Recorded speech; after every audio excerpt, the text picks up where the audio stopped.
Okay, ayan, magandang araw po sa ating lahat. Panibagong vlog, panibagong updates na naman ang ating gagawin. Ito, pag-usapan natin itong bumabalik na naman na tanim bala. Okay, meron na namang isang Pilipino, no? O Pilipina kasi parang sa napanood ko sa video, parang ang kanyang husband ay isang foreigner. May dala-dala silang bata.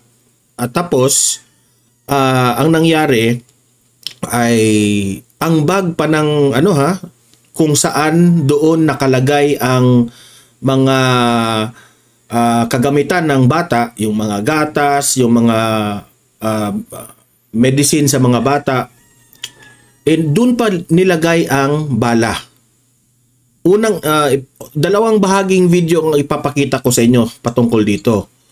Ay itong video kung saan first inspection hindi nakita yung bala pero na-detect na sa scanner. Pangalawang inspection lumutang na yung bala. So dalawang video po ito ha. Bakit ba natin ito binabalita? Kasi po may kinaugnayan po ito sa Administrasyong Marcos. Nung panahon po ni former President Duterte, na-eradicate na po ito ng ganitong issue. Ang tanong natin ngayon, bakit na naman ito bumabalik sa panahon ni Marcos? Okay? So mamaya pag-usapan natin yan, ipapakita natin yung video na yan. Okay? Pangalawa ng ating pag-usapan ay i-recall natin itong nangyari sa hindi yun Tricom pala. Ito nangyari ito sa Tricom noong ini-investigate po, pinatawag itong si Tariela patungkol doon sa debate nila ni Congressman pa dito si Marcoleta. Okay? It's between Congressman Marcoleta and Tariela.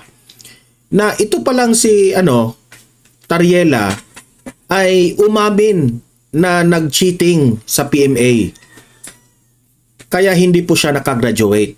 Bakit ba natin ito nire-recall itong balita na ito? Kasi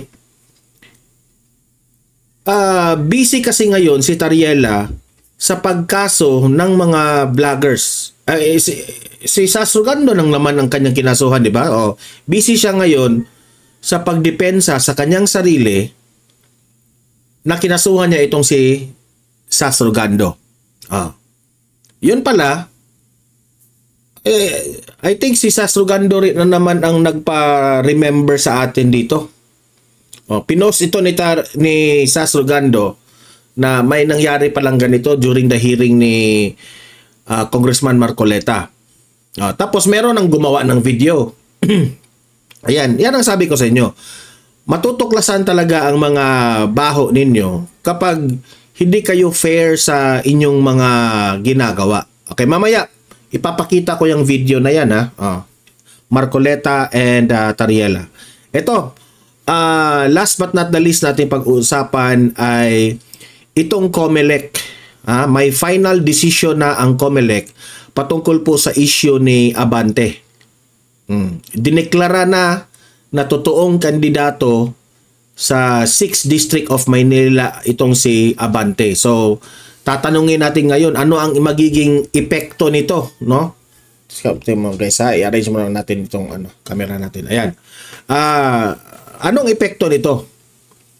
Kasi, yung kalaban ni Abante, nanalo na. Mas malaki pa yung boto sa kalaban kaysa nitong si Abante. Pero because of some technicalities, bakit nanalo ngayon itong si Abante? At bakit noong time ng filing of candidacy, bakit hindi nyo sinita itong kalaban ni Abante? Bakit ngayon nang nanalo na, dito pa kayo ngayon nag-ingay at nagrereklamo? Yan ang malaking tanong, okay? So, yun po ang mga pag-uusapan natin, pero bago ang lahat, bago natin ito ipapakita at itatalakay, help me po muna na i-like at saka i-share itong video natin para kakalat ito sa taong bayan. Okay? Sabay-sabay muna tayong mag-like and share. 1, 2, 3, go! Okay, thank you very much. And sa mga bago pa lang dito sa ating channel, subscribe our channel kasi libre lang po ang mag-subscribe. Okay? Ito, unahin muna natin itong nangyaring tanimbala. I think nangyari po ito noong, let me check I forgot to write down the information tungkol po dito sa tanimbala na nangyari na ito. Ito, tanimbala issue sa Clark International Airport. Ito ang nangyari sa Clark noong June 16, alas 10 ng umaga. Ang video ay galing kay Divina Santiago. Ito po yung nangyari So ipapakita natin. Ito yung unang video unang video na na-detect di umano sa scanner. Tapos chinek yung bag. Yung una walang nakita. Pangalawang, so pagkatapos ng pag-check, in-scan ulit. Pag-scan nila ulit, meron pa rin yung bala. So, pangalawang inspection, doon na lumutang yung bala. Di ba? Magic! Hindi ko lang alam kung paano yun nagawa. Bakit na nung una hindi nila nakita, di ba? Ito, panoorin natin. Bubuksan ko? Hindi po. Pag hindi po tayo witness. Sige. Kaya, kawawa nga yung boses ng pasahero, di ba? It's very clear na inosente siya. Sabi pa niya, she was very cooperative with the authorities sa airport. Kung anong pinagagawa niya ng mga pulis, talagang ginawa niya. Hindi siya tumutol o hindi man lang siya nag-freak out o naging berserk. Wala. Pero, siya, kalmado. Yung pasahero, kalmado lang. Okay, sige, i-check nyo. Bubuksan ba natin? Ganun, wala. Because, sa tingin ko naman, she was very confident na walang bala sa loob ng kanyang bag. Okay, ako naranasan ko na yan nung pumunta ako sa Maynila tapos umuwi ako sa amin. Chinek nila yung bagahe ko. Nung chinek nila, talagang pumutok yung bag ko sa kasi nakasealed masyado Pag na-open na nila, talagang yung na-arrange ko na yun No, very compact kasi. No, pag pag open nila na talagang sumabog yung bag ko sa Tapos wala naman silang nakita. Ako yung natatakot nga doon Ang nakakatakot pa doon, hindi ko binidyohan. Buti na lang pinaano ako. Kasi kung matatandaan natin sa panahon ni Pinoy, ito yung modus nila Ito yung modus nila. Meron pang ang iba dyan, ang target, pera ng pasahero. Hindi ko sinabing ito rin yung ginawa nila ngayon na hindi. Hindi ko din sinabi. Nire-recall lang natin kung ano yung mga ginawa. Kaya, nananawagan tayo, baka itong administrasyong Marcos na naman, instead na i-solve nyo itong issue na ito, magagalit pa kayo sa mga nagkri-criticize sa inyo. Yan ang hirap sa inyo Ito panoorin natin.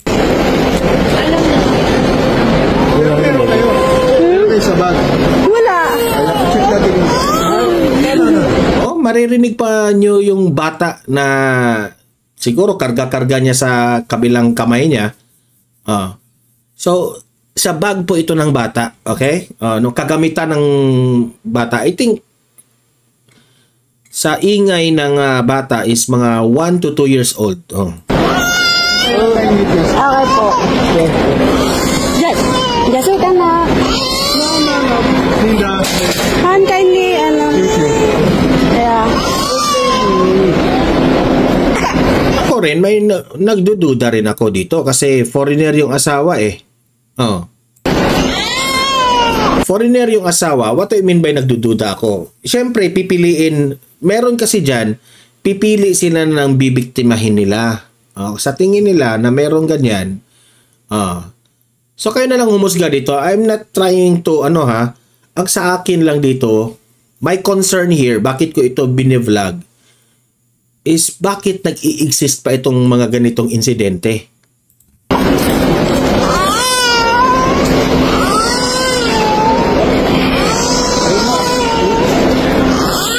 Ayan, inis-scan na yung bag niya ha.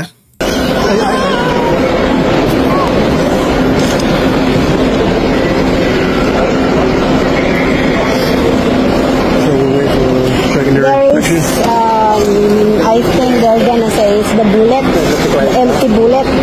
What bullet? It's Nagsalita, nag-uusap pa sila sa kanyang asawang foreigner ha. Sa tingin ko, asawa niya ito. Comment ko dyan. Dito. Ang hindi magandang tingnan dito is instead na tayong pasahero, ganito sana ang mindset. Papasok tayo ng airport. Once makapasok tayo ng airport, secure na sana tayo. Kasi yung mga authorities doon, yung mga nakabantay doon, no? Ay tutulungan, ang layunin nila ay tutulungan yung pasahero. Ang nangyari dito sa atin sa Pilipinas, once makapasok ka ng airport, hindi ka pa safe. Hindi ka pa safe. Ha? Kailangan mo pang bantayan ang iyong mga gamit kasi marami pa ring modus na nagaganap. Yan ang hirap dito sa Pilipinas. Ay nako, dito sa mga ganitong insidente, ang maalala ko talaga si former President Duterte. Itong mga abuso ng mga ganitong style. Si Duterte lang talaga ang maka-eradicate. Agi panimbala.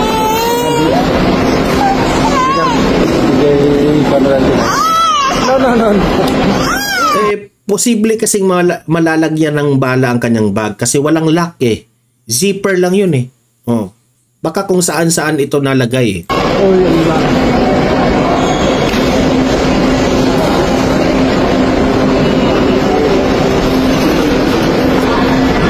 Was it one of the bag? Do we have bullet? No. It came with the same bag. I mean, I don't know how it got in there.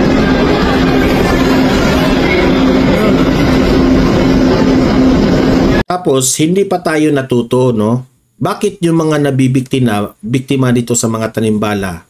Mga ginang, di ba? Sino ba namang ginang na, let us say, kung this is ginawa nila for the safety sa mga pasahero, no? Pero, kapag mga ganitong insidente, alam na natin ito na tinaniman ito ng bala. Sino ba namang ginang magdadala ng bala? O ano ang gagawin niya doon sa eroplano?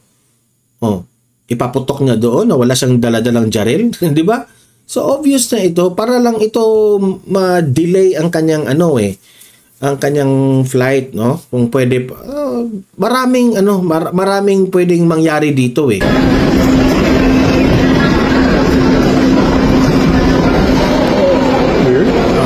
Yung iba dati, sabi nila sabi nila sa akin, ito mga ganito, sasabihin ng mga authorities na, ma'am, hindi ka pwedeng makatravel kasi may dala kang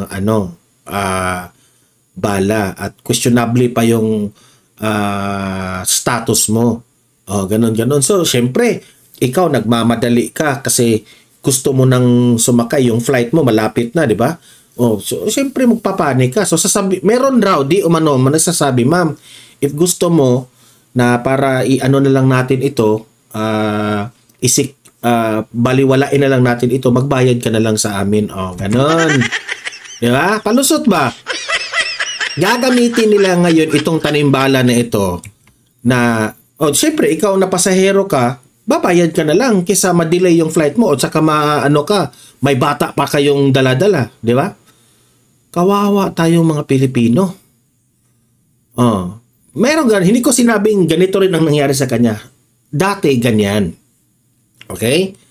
Para matuloy ang flight mo, magbabayad ka na lang.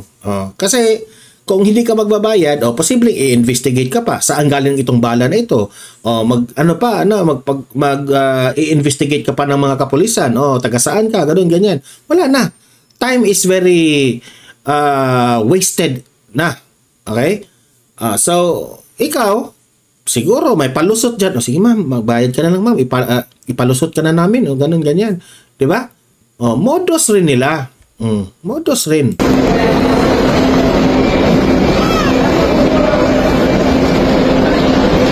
Buti na lang naka-video siya dito.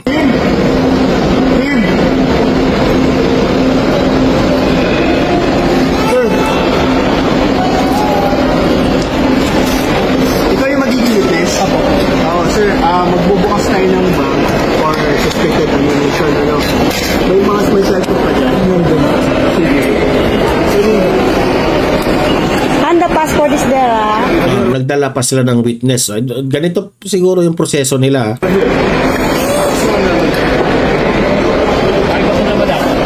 San Francisco po. Pupuntang San Francisco, ha? Okay. Saan natin din sa tatang di ba? Nagkate?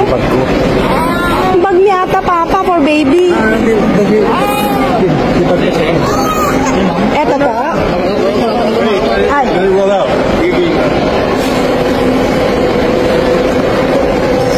Saan? Ito? Ito? Pero ito clear po. Okay, clear. Ngayon, paano? Ito yung first inspection nila, ha? Wala silang nakita. Kamay ko, ma'am. Okay. Check niya ako doon. Okay po, ha? Ito ka lang ako.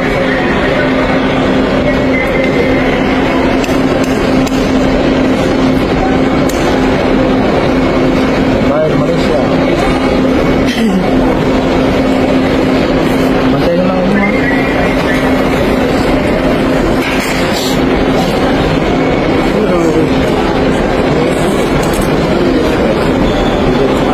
Yan, puros gamit yan ng mga bata. Discount po lahat yan.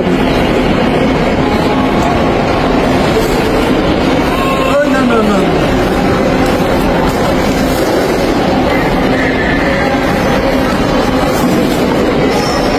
Gamot for the baby. Kasi lang ako. Okay po.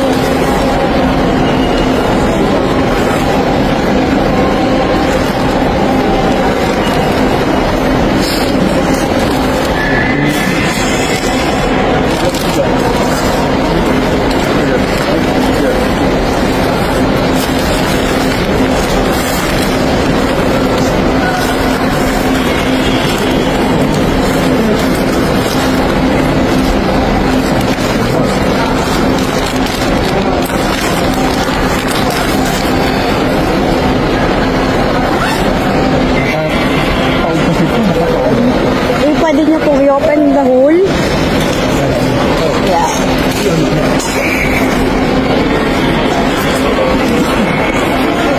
Ayan, para kitang-kita.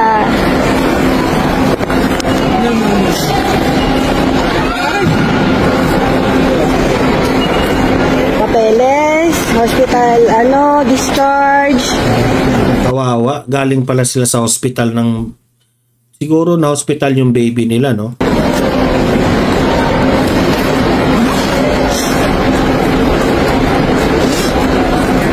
Amount ng tablet.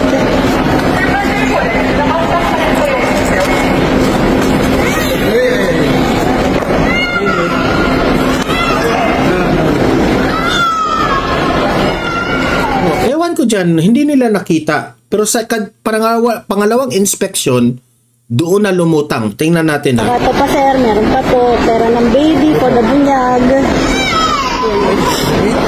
Kawawa yung ginang.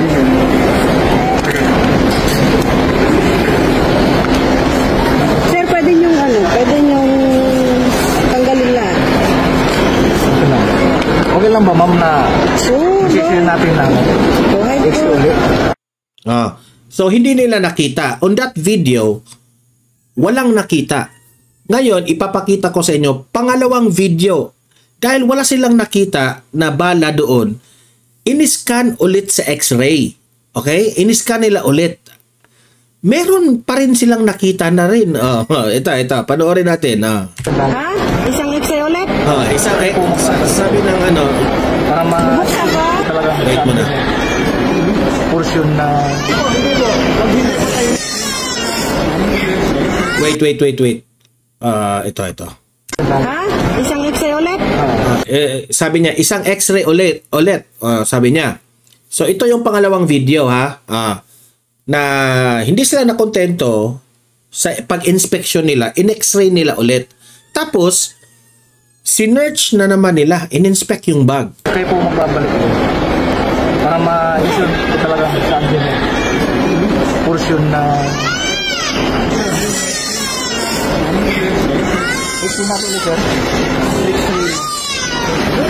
This is the second video, ha?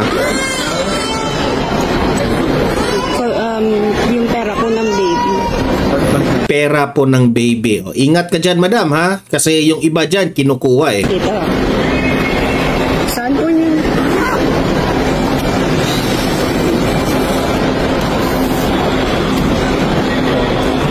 Nakita niyo to ha, gamit ng baby. Gamot. Wala to. Dito lang talaga. Uulitin ko?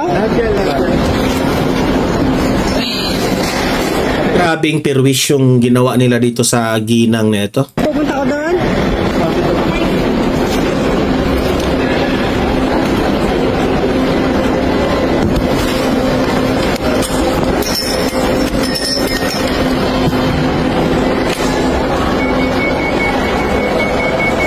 Ayan, yung sound na yan, alarm yan na meron talagang na-detect, ha?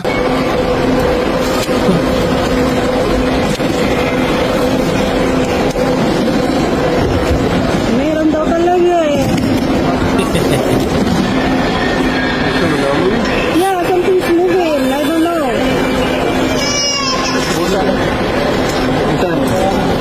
Ito, clear na to, kuya.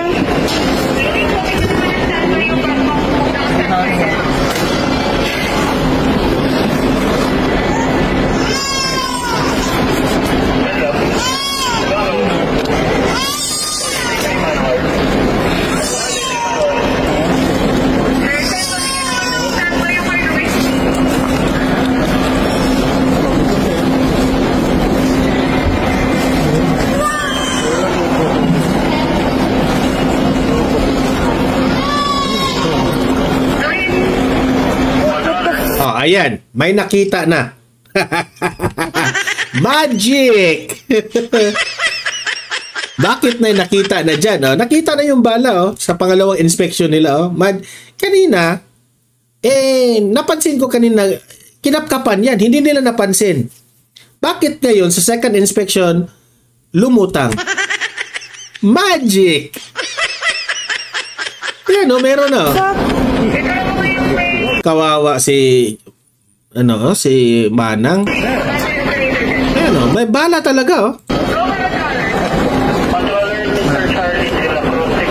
I don't know. sabi niya, I don't know. Ano gagawin sa bala na yan? Bakit lulunukin yan? Ha?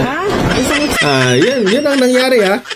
So you have seen it all from the first video to the second video. Sa akin lang concern dito, Bongbong Marcos, ito ang nagpapatunay ng weak leadership mo. Hindi natakot sa inyo eh. Yun lang ang sa akin. Wala akong ibang ma-blame dito. Administrasyon ni Marcos. Sobrang weak talaga ang administrasyon ito.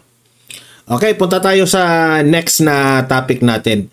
Na ito palang si Tariela ay umamin na nag-cheating sa PMA. Tapos rason pa siya dito, ha. Kaya hindi siya nakagraduate. Pero ito yung kay Marcoleta na debate nila. Ay, okay. Commodore, You graduated from the Philippine Military Academy?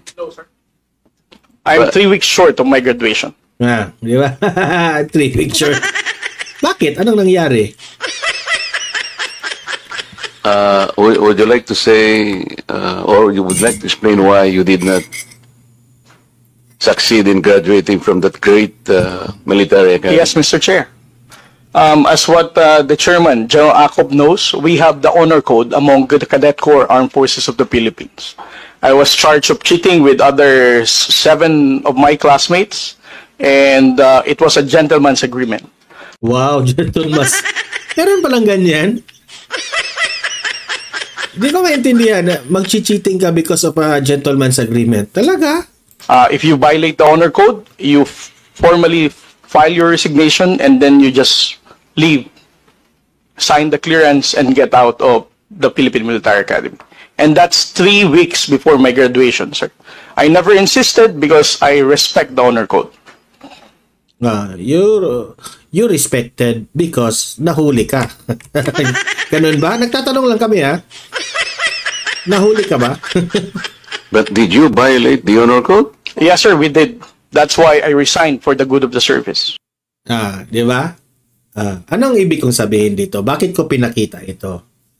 Meron pa pala tayong Commodore, na si Tariela, na nag-cheating, okay, sa PMA. Ang mga nakita kong mga comment sa Taong Bayan ay kung nagawa mong mag-cheating nung panahon na ikaw ay nandun pa sa PMA, how much more na ngayon ay nasa pwesto na kayo? Hindi, nagtatanong lang tayo, ha? Delikado kasi yan because you have a history in cheating. Di ko lang alam what particularly ang chinit mo sa PMA na hindi ka nakagraduate. Di kasi dinetalye dito sa video eh. Ang sa akin lang, sa ganitong mga nalaman ng mga Pilipino tungkol sa iyo, ang tiwala ba ng Pilipino, maniniwala pa ba kami sa inyo? Kasi, buti lang kung wala issue sa tungkol sa iyo. May issue ka kasi na kinasuhan mo ngayon si Sas Rugando na vlogger. Di ba? Kinasuhan mo na isang kritiko ng gobyerno. Tapos, ayaw nyo ng mga kritisismo, kaya nyo kinasuhan. Instead, na ang taong bayan, kapag kayo po ay nag-criticize, patunayan nyo yan ngayon. Agad-agad. Na itong si Sas Rugando na nag-criticize ay mali. Yan, patunayan nyo. Instead, nakakaso kayo sa kanila. For kayong mga leader ngayon sa Administrasyong Marcos, ganyan, ang iba sa inyo ganyan. Hindi marunong tumanggap ng kritisismo. Nagagalit kayo kung merong magkikriticize sa inyo. Baka nakalimutan nyo, na kayo po ay government official. Halal man o hindi kayo halal, the fact that you are serving the Filipino for being a government official, handa kayo sa kritisismo. Okay? Because right yan ng mga taxpayer at ang mga Pilipino. Di ba? Gobyerno tayo eh. Pinagkakatiwalaan kayo sa inyong mga kada posisyon nyo. Now, kung merong hindi nagkagusto sa inyong ginawa, sa inyong posisyon, i-explain nyo, patunayan nyo na mali. Diba? Bakit kayo magagalit? Bakit nyo kakasuhan? Bakit? Guilty ka ba? Nagtatanong Tanong lang, ha? Hindi mo ba kayang depensahan ang inyong sarili? Kasi kung hindi mo kaya depensahan ang inyong sarili, ayan ang mga ganyang style, kakasuhan ninyo ang mga ano. I'm not accusing of Tariela na ganyan siya. Ang sa akin lang ba, dapat tayo iwasan natin itong mga ganitong style. Yes, alam ko Tariela, napikon ka. Napikon ka kay Sas eh. Pero bakit naman nasa posisyon kayo, mapipikon pa kayo? Patunaya, nag-post si Sas. Ganito yung nangyari, bla bla bla bla. Ang dami mong mga mag-post ka rin sa Facebook. Pareho tayo lahat na merong tayong social media. Di ba? Kung example lang I'm not referring to a certain issue. Kung si Sas Rugando po ay magpo-post ng isang issue na ito ginawa nila, ito yung corruption na bla bla bla na ginawa nila o ganyan, mag-post ka rin sa social media na mali itong ginawa ni Sas. So, ito yung pruweba ko, bla bla bla bla bla bla bla. Ganon.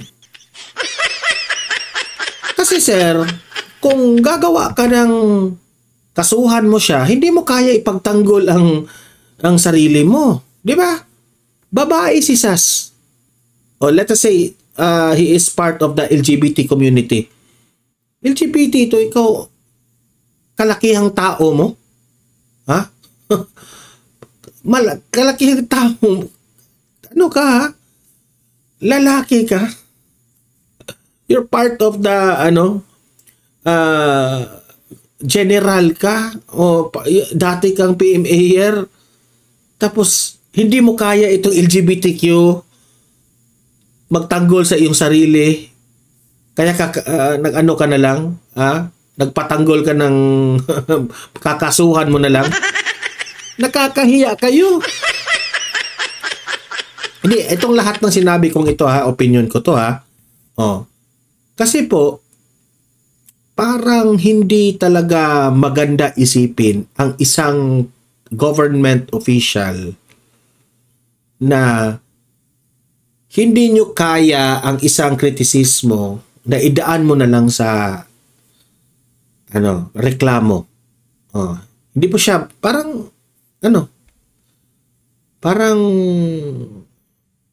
sabi nga nila onion skin. Onion skin. Yun lang aking komento dito kaya ito ngayon lumabas itong cheating issue niya.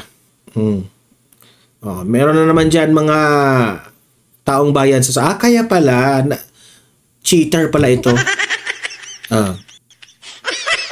May gagano naman. Hindi ako nagsabi niyan sa mga comment section ang dami. So kayo nang humusga dyan, kayo nang humusga. Hindi ko sinabing si Tariela masama siya hindi ko sinabing ganyan. Ang sa akin lang, pinapayuhan lang natin na harapin mo kung meron mga kritisismo, i-explain mo, mag-post ka rin sa social media. Okay? I believe, Tariela, ikaw nagtatrabaho ka ng matino dyan.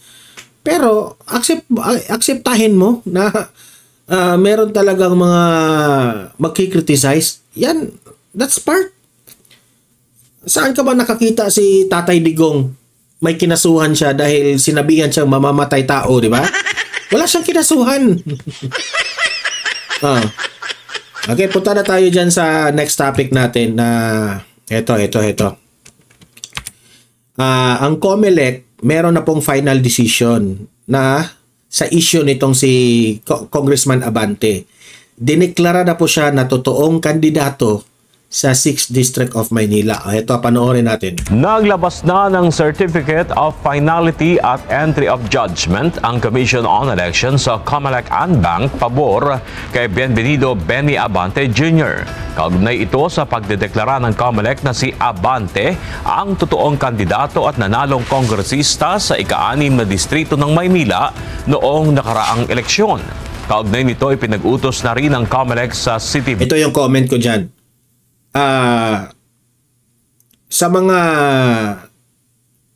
nagkriticize dito kay Abante, talagang sasabihin ng mga tao na Kinampihan ito ng COMELEC eh. Kinampihan ito ni George Garcia. Bakit naman? Ito yung mga kwento-kwento sa comment section ha. Kinampihan yan kasi si Abante, isang tagapagtanggol ni Romualdez. Sino si Romualdez? Si Romualdez lang naman ang pinsan ng ating presidente. At sino si presidente? Si presidente lang naman ang nag-appoint kay Garcia na chairman ng COMELEC. Hindi pa ikot-ikot lang, di ba? So, hindi malayo na ganyan ang iisipin ng taong bayan. Kaya ito reaction ko lang ito. Linawin ko ha. Hindi po malayo na iisipin ng taong bayan na talagang pinaburan siya ng administrasyon itong si Abante. Okay? Kasi when it comes to votes, talagang lamang itong kalaban niya. Ang tanong ko rin sa COMELEC at sa taong bayan, bakit ngayon nyo lang yan inireklamo? Binigyan nyo pa ng chance na makasali sa halalan. Kasi akala ninyo matatalo ni Abante. Ngayon, nasira ang pangalan ni Abante kasi alam naman natin, kinalaban niya ang mga Duterte at si VP Sara. Diba? Nanalo siya nung una. Pero ngayon, hindi na siya nananalo kasi kinalaban niya ang mga Duterte. So, hindi nila ay nakala itong mga COMELEC o sino ba dyan na matalo itong si Abante. Ngayon, napatunayan dahil sa ginawa niya ni Tatay Digong at ni VP Sara doon sa Tuwadcom. Natalo siya. Nanalo itong isa, yung kalaban niya. So ngayon, nagpanik sila. Panik sila ngayon. Natalo. Natalo si Abante. Anong gagawin natin? Umepekto talaga. Kinalaban ko kasi yung mga Duterte eh. Sige. Gawan nyo yung paraan. Baka siguro ganito ang nangyari ha. Gawan nyo yung paraan. Hinanapan ngayon ng butas itong kalaban ni Abante. Dito natin ito may problema po ito sa citizenship. Ayan na. Doon na nagsimula. Hanggat they came out to a final decision. Ayan, dineklara na ang katotoong kandidato ng 6th District of Maynila, Congressman Abante. Palakpakan. Ayan. Ang galing ninyo, no? Ganyan ang administrasyon ngayon, hindi lumalaban ng patas. Bakit ko ba sinabing hindi kayo marunong lumaban ng patas? Kung ako po nasa posisyon ni Abante, nananalo lang ako dahil marami sa ating taong bayan ang nagsasabi na itong COMELEC na si Garcia malapit sa Pangulo. Si Pangulo at si Romualdez magpinsan at ako tagapagtanggol ni Romualdez.